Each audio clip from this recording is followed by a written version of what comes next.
গাজল civil service একাডেমিতে তোমাদের স্বাগত। আজকের এই ভিডিও থেকে আমি প্রফিট লসের কোশ্চেন সলভ করতে শুরু করেছি। এর আগে অবশ্যই যে বেসিক কনসেপ্টের ভিডিও আছে সেটা তোমরা দেখে নাও, তারপর কোশ্চেন ফলো করতে শুরু করো। দেখো কি বলা আছে। 625 টাকায় একটি দ্রব্য বিক্রি করার পর অর্জিত মুনাফা বিক্রয়ের পরে 435 টাকায় বিক্রয়ের পরে যে ক্ষতি হয় তার সমান। এখানে ভাষায় একটু বাংলা ভাষায় ভুল আছে। বক্তব্য হচ্ছে এরকম যে কোনো একটা জিনিস 435 টাকায় বিক্রি করলে যত ক্ষতি হয়, 625 টাকায় বিক্রি করলে ঠিক ততটা লাভ হয়। আবার আমি একবার কথাটা রিপিট করছি। 435 টাকায় বিক্রি করলে যত ক্ষতি হয়, 625 টাকায় বিক্রি করলে তত লাভ হয়। অথবা 625 টাকায় বিক্রি করলে যত লাভ হয়, 435 টাকায় বিক্রি করলে ঠিক ততটা ক্ষতি হয়। তাহলে দ্রব্যটার মূল্য কত, মানে ক্রয় মূল্য কত, সেটা বের করতে বলেছে। আমি দুরকম উপায়ে করছি। প্রথম টেক্সট বুক মেথড কি হওয়া উচিত সেটা আমি দেখাচ্ছি, এবং তারপর শর্টকাটে করলে কি করবে সেটা দেখাচ্ছি। দেখো, আমি যদি ধরে নিই যে কস্ট প্রাইস হবে, ধরে নিই ক্রয় মূল্য, ধরে নিই ক্রয় মূল্য সমান এক্স টাকা। তাহলে 625 টাকায় যখন বিক্রি করব লাভ হবে কত? লাভ মানে কি না, বিক্রয় মূল্য থেকে ক্রয় মূল্য মাইনাস করব, তাহলে 625 মাইনাস এক্স, এইটা হয়ে যাবে কি না লাভের পরিমাণ। ঠিক আছে। একই রকমভাবে যখন 435 টাকায় বিক্রি করার কথা হচ্ছে তখন লস হয়েছে, ক্ষতি হয়েছে, তাহলে সেক্ষেত্রে ক্ষতির পরিমাণ কত হবে না, ক্ষতির পরিমাণ হবে, ক্ষতি হলে আমরা কি করব না, তার মানে কস্ট প্রাইসটা বেশি, ক্রয় মূল্যটা বেশি, সুতরাং ক্রয় মূল্য থেকে বিক্রয় মূল্য মাইনাস করব। তাহলে এক্স মাইনাস 435। ঠিক আছে। তো এবার কোশ্চেনের যে কন্ডিশন লাভ এবং ক্ষতির পরিমাণ সমান, তাহলে আমরা এরকম করি যে এক্স মাইনাস 435 ইকুয়াল টু কি করব, 625 মাইনাস এক্স। এইটা হচ্ছে সমীকরণ। যেহেতু লস এবং প্রফিটের পরিমাণটা সমান, তাহলে এইবার সমাধান করলে আমরা কি করব, মাইনাস এক্সকে এদিকে নিয়ে চলে আসি, তাহলে এক্স এটা প্লাস এক্স হয়ে যাবে। আর এই 435কে এদিকে নিয়ে চলে আসি, 625 ছিল, 435 সাইড চেঞ্জ করলে প্লাস 435 হয়ে যাবে। তাহলে 2x ইকুয়াল টু কী হবে না, এটা যোগ করে দিলে 1060 হবে, 1060 হবে। অতএব x ইকুয়াল টু কী হবে, x ইকুয়াল টু আমরা 1060/2, তার মানে হচ্ছে 530 টাকা হবে। অপশান বি হয়ে যাবে এটার অ্যান্সার, অপশান বি। এই হচ্ছে কি ডিটেলস, মানে একদম টেক্সট বুক মেথড বললে যা বোঝায় তাই। ঠিক আছে। এবার আমরা এটাকে শর্টকাটে করলে কি করব সেটা বুঝে দেখে চলো। শর্টকাটের জন্য আমরা একটু একটা ছবি বোঝার চেষ্টা করি। দেখো, একবার বিক্রি করেছে 435 টাকায়, 435 টাকায় বিক্রি করেছে। আর একবার বিক্রি করার কথা বলেছে কত না, 625-এ বিক্রি করার কথা বলেছে। এখন যত লাভ তত ক্ষতি, তার মানে একটা জিনিস বোঝাবে যে ক্রয় মূল্যটা নিশ্চয়ই এ দুটোর ঠিক মাঝামাঝি জায়গায় আছে। ক্রয় মূল্যটা, এই যে দুটো বিক্রয় মূল্য বলা হচ্ছে, ঠিক তার মাঝামাঝি আছে। ঠিক আছে। তাহলে যখনই কোনো মাঝের সংখ্যার বের করার দরকার হবে, আমরা কি করব, দুপাশের দুটো যোগ করব, 435 প্লাস হচ্ছে 625 যোগ করব এবং 2 দিয়ে ভাগ করব। ঠিক আছে। তো এইটা হিসাব করলে আমরা কি পাবো না, 530 পাবো। দেখো, এই যে কোশ্চেনটা আছে এটা যেমন প্রফিট লসের থেকে নিয়েছি, এই কোশ্চেনটা প্রফিট লসের মানে লাভ ক্ষতির কথাবার্তা না থেকে এমনি একটা বলা হতো যে একটি সংখ্যা 435-এর থেকে যত বড়, 625-এর থেকে তত ছোট, সংখ্যাটি কত, তাহলেও আমাদের কিন্তু এই একই কাজ করতে হতো। সুতরাং এটি খুবই ইম্পর্ট্যান্ট একটি কোশ্চেন, ভালো করে এই জিনিসটাকে বুঝে রাখবে। লাভ ক্ষতি বাদ দিয়েও এই কোশ্চেনটা এমনিই পড়তে পারে। চলো পরের কোশ্চেনে যাই। পরের কোশ্চেনও খুব সুন্দর প্রশ্ন। বলেছে যে একটি বিক্রয় মূল্য এবং ক্রয় মূল্যের অনুপাত 4:5। আগে বিক্রয় মূল্যের কথা বলা আছে, আগে বিক্রয় মূল্যের কথা বলা আছে। বিক্রয় মূল্য এবং ক্রয় মূল্য এই অনুপাত কত? না 4:5। একটা কথা মাথায় রাখবে যে অনুপাতের ক্ষেত্রে যেটা প্রথম বলা আছে সংখ্যাটা তাকেই রিপ্রেজেন্ট করছে, অর্থাৎ 4 বলতে বিক্রয় মূল্যকে বোঝাচ্ছে, ক্রয় মূল্য বলতে 5কে বোঝাচ্ছে। এরকম কোনো ধারণা মাথায় রাখবে না যে ক্রয় মূল্য সবসময় ছোট হবে, বিক্রয় মূল্য বেশি হবে, এমন কিন্তু কোনো নির্দিষ্ট বাঁধা ধরা নিয়ম নেই। সুতরাং ক্রয় মূল্য বিক্রয় মূল্য ছোট বড় দেখে ঠিক করবে না। কোশ্চেনে বিক্রয় মূল্যের কথা বলা আছে 4 টাকা, তাহলে ক্রয় মূল্য 5 টাকা এভাবে দেওয়া আছে, সুতরাং সেই অনুসারেই আমাদেরকে চলতে হবে। তো দেখো ক্রয় মূল্য 5 টাকা মানে 5 টাকায় কিনেছে, 4 টাকায় বিক্রি। তার মানে তাহলে ডিসিশন নিতে হবে কি, কোশ্চেনের মধ্যে যদিও ডিসিশনের কথা বলাই আছে যে ক্ষতি, ক্ষতি হয়ে যাবে, ক্ষতি হবে কত? 1 হবে। এবার আমরা যখন বেসিক কনসেপ্টের আলোচনা করেছি তখন ক্ষতির লাভ বা ক্ষতির পার্সেন্টেজ আমরা কিভাবে করেছিলাম, না যদি লাভ হয় লাভ বা ক্ষতি হলে ক্ষতি, নিচে কিন্তু আমরা ক্রয় মূল্য করছিলাম। ঠিক আছে, নিচে ক্রয় মূল্য ইন্টু 100%। সুতরাং এখানে ক্ষতির পার্সেন্টেজ বের করতে গেলে নিচে আমাদেরকে ক্রয় মূল্য নিতে হবে। আবারও বলছি ক্রয় মূল্য এই ক্ষেত্রে 5 টাকা, সুতরাং 1/5 ইন্টু 100%। ঠিক আছে, 1/100% হিসাব করলে আমরা পাবো কত? না হিসাব করলে পাবো আমরা এটা 20%। ঠিক আছে, সব মিলিয়ে অ্যান্সার হবে 20%। অপশান ডি হয়ে যাবে এটার অ্যান্সার। আর সহজ কথা সহজভাবে করতে পারো, যে ধরো বিক্রয় মূল্য বলা আছে 4 এবং ক্রয় মূল্য বলা আছে কত? ক্রয় মূল্য বলা আছে 5। ঠিক আছে, তো লাভ ক্ষতির হিসাব পার্সেন্টেজ করতে গেলে আমাদের কিসের ভিত্তিতে করতে হবে? ক্রয় মূল্যের ভিত্তিতে করতে হবে। তাহলে এক কাজ করি, আমরা ক্রয় মূল্যকে 100 করে দিই, ক্রয় মূল্যকে 100 করে দিই। 5কে 100 করছি, তার মানে কত হচ্ছে? 20 দিয়ে গুণ করতে হচ্ছে। সুতরাং 4কেও এক্ষেত্রে আমরা কি করব? 20 দিয়ে গুণ করব, এটা হয়ে যাবে 80। তাহলে 100 টাকায় কিনে 100 টাকায় কিনে বিক্রি করছে 80 টাকায়, সুতরাং ক্ষতি কত হবে? না 100 মাইনাস 80 মানে 20। যেহেতু ক্রয় মূল্যটা 100 ধরেছি, তাহলে এই 20কেই আমরা পার্সেন্টেজ হিসাবে বলে দিতে পারি। সুতরাং আমি দুভাবেই আলোচনা করে দিলাম, যেভাবেই হোক জিনিসটাকে মনে রাখো। দেখো এখানে বলেছে যে একটি জিনিস 2332 টাকায় বিক্রি করলে একজন ব্যক্তির 12% ক্ষতি হয়ে যায়। এই যে 12% ক্ষতি হয়, এই কথাটার মানে হচ্ছে এটা যে যদি ক্রয় মূল্য সমান 100 হয়, তাহলে তার ক্ষতি কত হবে? তার ক্ষতি হবে 12 টাকা। তাহলে সেলিং প্রাইস কত হবে? না সেলিং প্রাইস মানে বিক্রয় মূল্য কত হবে? বিক্রয় মূল্য হয়ে যাবে কত? না 100 মাইনাস 12 মানে হচ্ছে 88 হয়ে যাবে।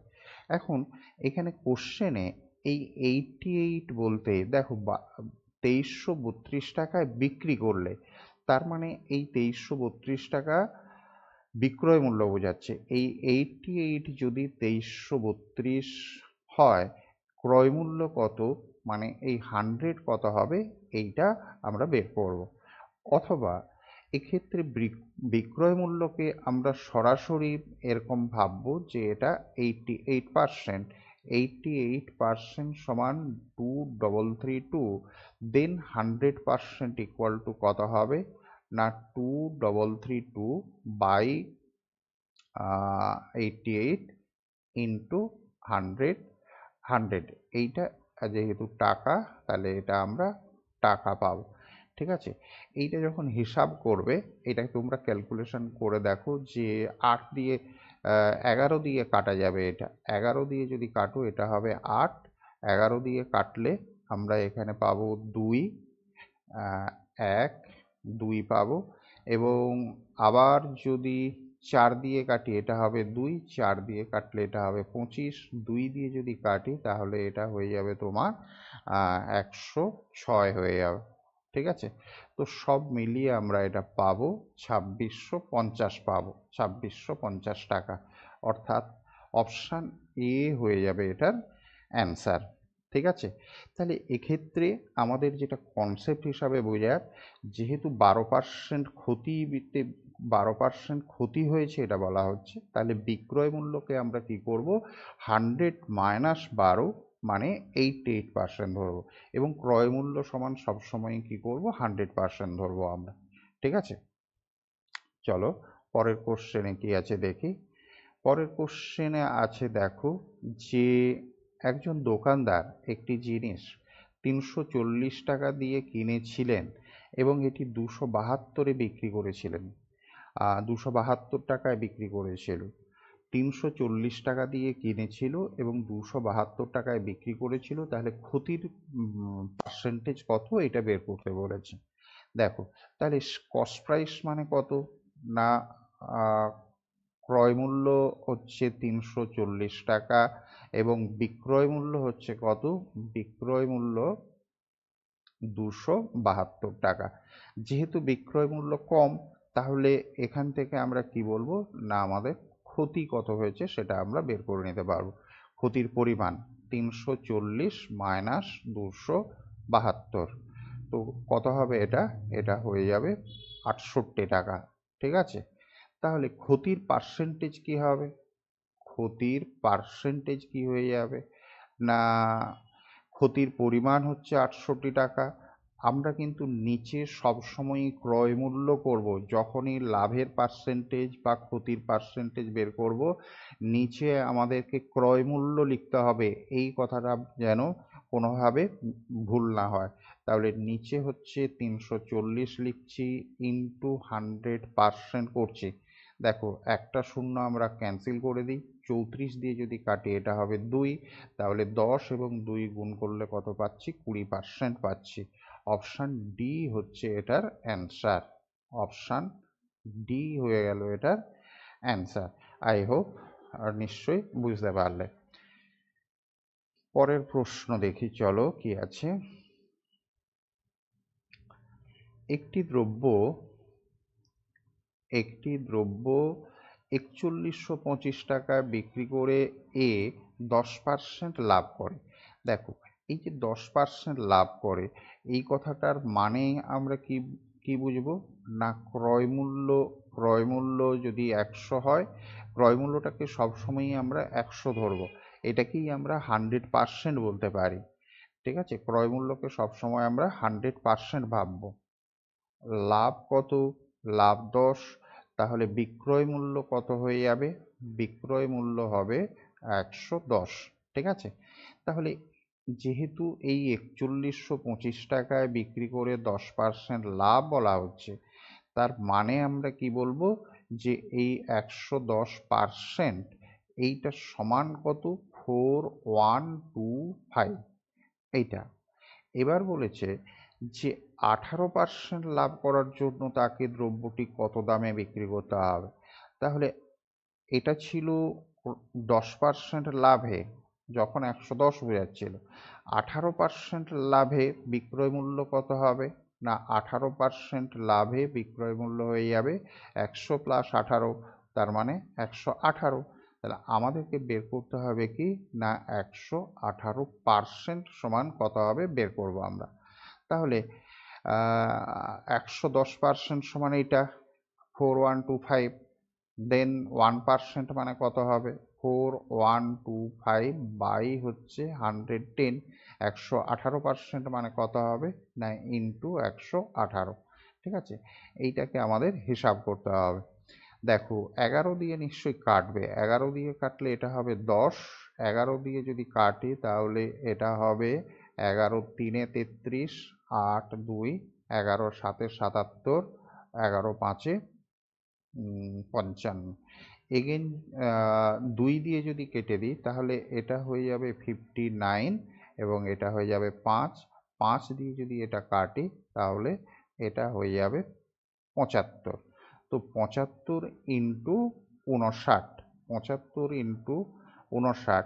দেখো এক্ষেত্রে আমি সরাসরি সব গোটা গুণটা করার চেষ্টাই করছি না যে 75কে 59 দিয়ে গুণ করলে কি হবে। একটা জিনিস খেয়াল করো, 5 এবং 9 যদি গুণ হয়, দুটোর এককের অঙ্ক যদি গুণ হয়, তাহলে আর যাই হোক না কেন এর এককের অঙ্ক 5 হবে। এর এককের অঙ্ক 5 হবে। অপশান বিতেই একমাত্র কি হচ্ছে, এককের অঙ্ক 5 হচ্ছে, বাকিগুলোতে কিন্তু এককের অঙ্ক 0 হচ্ছে। এখন যদি মনে করো অপশান বি ছাড়াও আরও কিছু থাকতো, 5 এককের অঙ্কে 5 থাকতো, তাহলে হয়তো গুণটা আমাদের করে দেখার দরকার হতো। তো এক্ষেত্রে যাই হোক, গুণ আমরা না করেও অপশান থেকে গেস করতে পারছি, অপশান বি হয়ে যাবে এটার অ্যান্সার। পরের কোশ্চেনে দেখি চলো। পরের কোশ্চেন কি আছে, যে একজন দোকানদার একটি জিনিস 360 টাকায় বিক্রি করে 10% লোকসান করে। লোকসান মানে হচ্ছে ক্ষতি। তাহলে 10% ক্ষতি আমি সরাসরি লিখে দিচ্ছি যাতে ভিডিওর দৈর্ঘ্য ভিডিও একটু ছোট হয়। 10% ক্ষতি হচ্ছে, তার মানে কস্ট প্রাইস তো 100%, এর সেলিং প্রাইস কত হয়ে যাবে না, সেলিং প্রাইস 90% হবে। 10% ক্ষতি মানে সেলিং প্রাইসকে আমরা 90% বলবো। তাহলে এই 90% সমান কি হবে, 360 টাকা হবে। এবার বলেছে যে 30% লাভ পাওয়ার জন্য সেই দ্রব্যটি বিক্রয় মূল্য কত হওয়া উচিত। তাহলে 30% লাভ করতে গেলে তার মানে সেলিং প্রাইস কত হওয়ার দরকার, বা বিক্রয় মূল্য 130% হওয়ার দরকার। তাহলে 130% ইকুয়াল টু কে হবে। এটা আমি দেখেই বুঝতে পারছি 520 টাকা হবে। দেখো 90-এর সঙ্গে 4 গুণ করলে, 90-এর সঙ্গে 4 গুণ করলে 360 হয়। তাহলে 130-এর সঙ্গেও আমরা কি করব, 4 গুণ করব, 520 হয়ে যাবে। আদারওয়াইজ কারো যদি এটাতে ডাউট হয় তাহলে সে এরকম করবে, 360 বাই 90 ইন্টু 130। দেখো এটা গুণ কাটাকাটি করলে 4 এবং 520 আমরা পাবো। অপশান ডি হয়ে যাবে অ্যান্সার।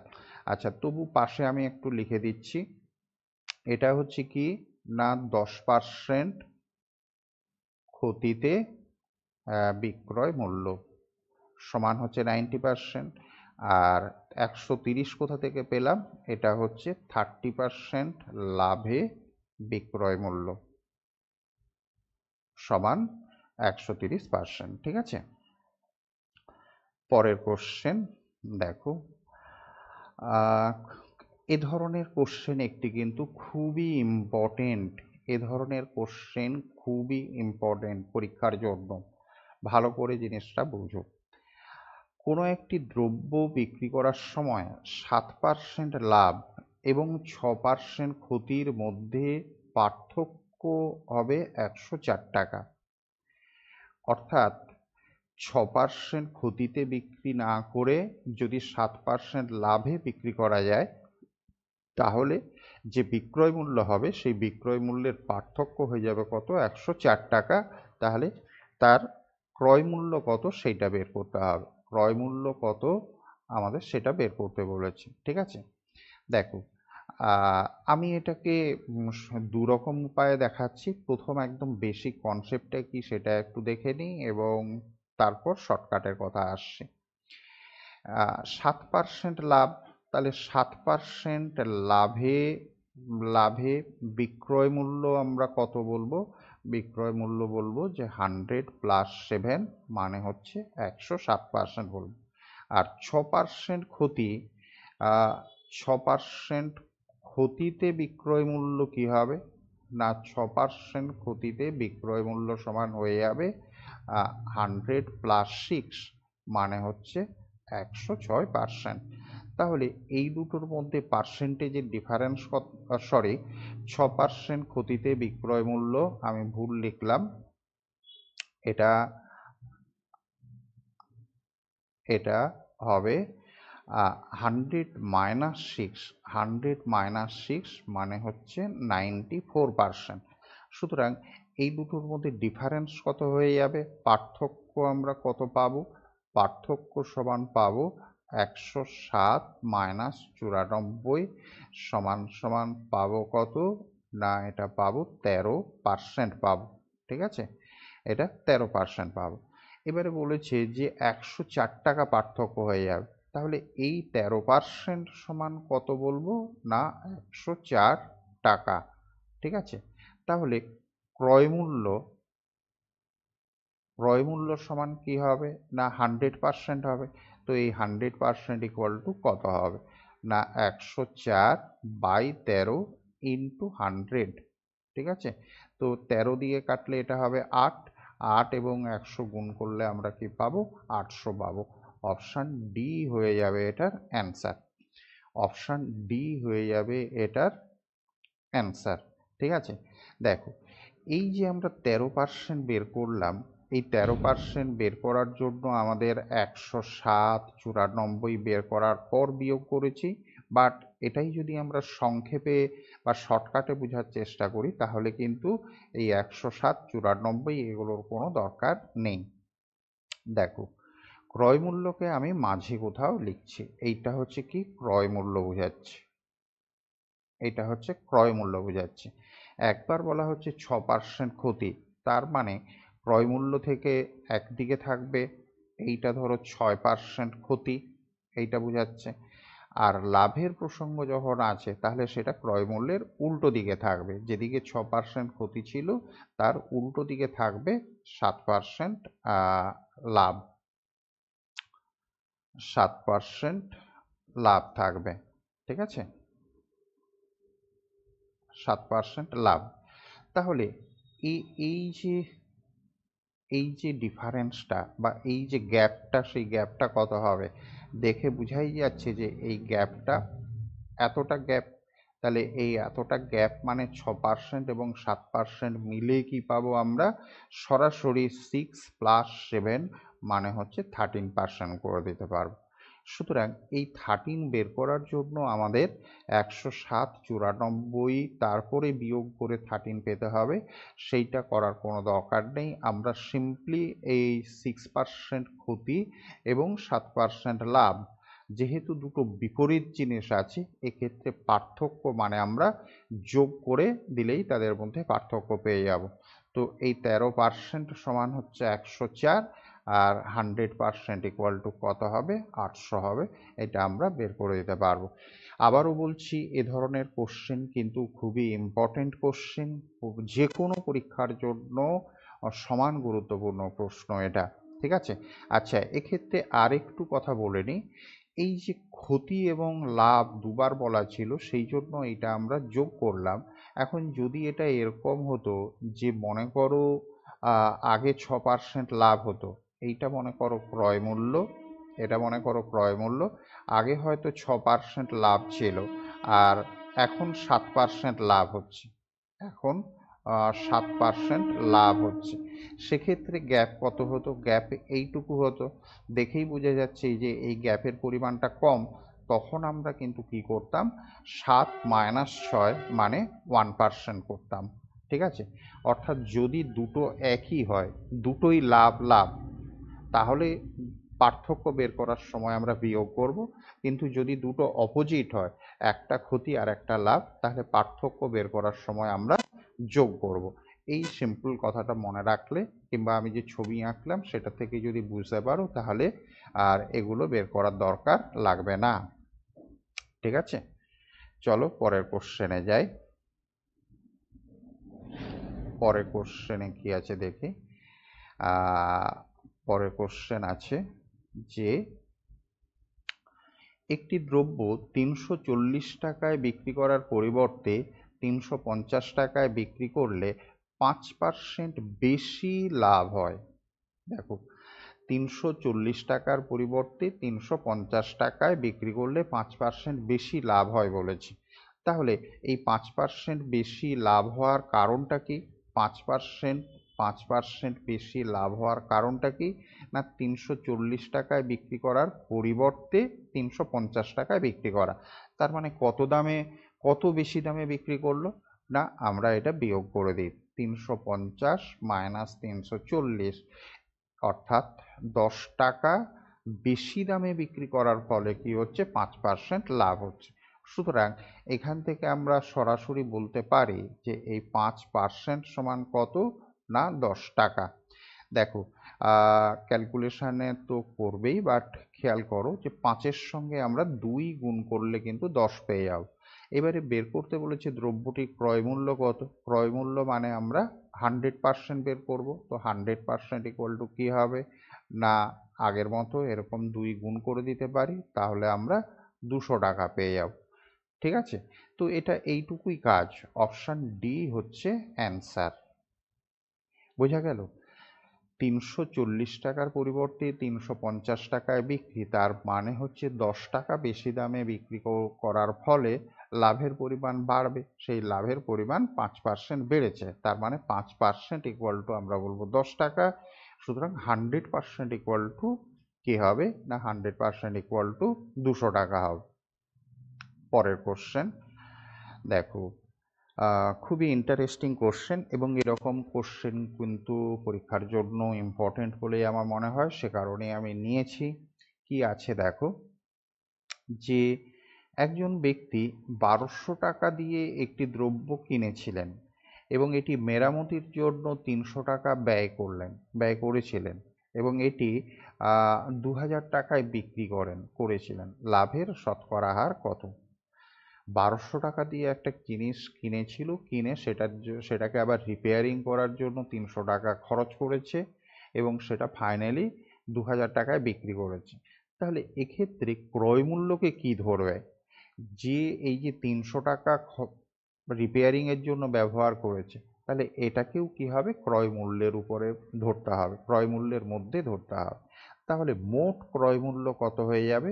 মোট ক্রয় মূল্য আমাদের হবে 1200 প্লাস 300, মানে 1500 টাকা হচ্ছে মোট ক্রয় মূল্য হলো। এবার বিক্রয় মূল্য কত? না বিক্রয় মূল্য হচ্ছে 2000 টাকা। সুতরাং লাভ বলবো আমরা, তাহলে লাভের পরিমাণ কত? না 2000-এর থেকে আমরা 1500 মাইনাস করব, কত হবে? না 500 টাকা লাভ হবে। তাহলে 500 টাকা যেটা লাভ হচ্ছে, ক্রয় মূল্য কত? 1500 টাকা। 1500 টাকার উপরে 500 টাকা লাভ, সুতরাং লাভের পার্সেন্টেজ কি হবে? না 500 টাকা লাভ, মোট ক্রয় মূল্য 1500 টাকা, এবং পার্সেন্টেজ করব সেজন্য 100%। এটা কাটলে হবে নিচে 3, 100/3 মানে কত? না 33.13%। অপশান এ হয়ে যাবে অ্যান্সার। ঠিক আছে, তো ভিডিও এই অংশে আমি আপাতত এইটুকুই রাখছি। আরও একটা পার্টের ভিডিও হবে, এই পরবর্তী পার্টটা তোমরা আবার পরে দেখো। তার আগে এই প্রথম পার্টটার প্রশ্নগুলো আবারও ভালো করে একবার দেখে নাও। Thank you.